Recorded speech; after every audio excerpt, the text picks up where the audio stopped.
the 2-1 buydown. There's a large misunderstanding of what a buydown is. So a buydown is basically a subsidy.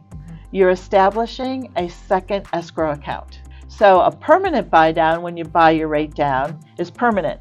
You pay the funds, you buy it down. A 2-1 or a 3-1 buydown, you're going to get a much better rate, but it's always just for 2 years or 3 years. Builders are selling the heck out of those. And if you're looking at new builds, it's probably something you would want to look at. So let me tell you how that's positioned. So your note is based on the final rate, because really that is your rate.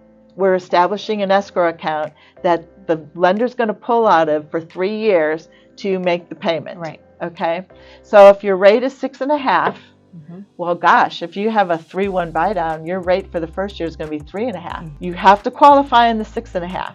When you go to closing, your note is going to say 6.5, and that confuses people when they get to closing. Sure. Because we're not buying the rate down to 6.5, we're subsidizing the rate, or the lender is, through the money that the seller and or the buyer and the seller did together.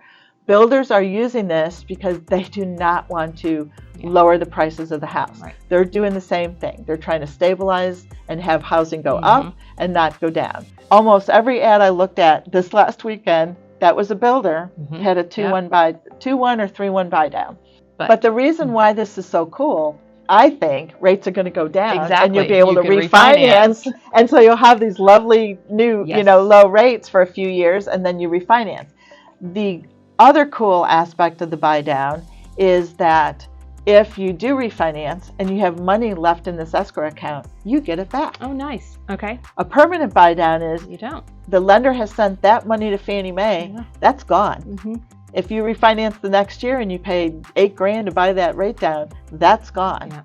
So, I think that's a very cool feature. Absolutely. That it's actually a second escrow account, and it's really escrow/subsidy account.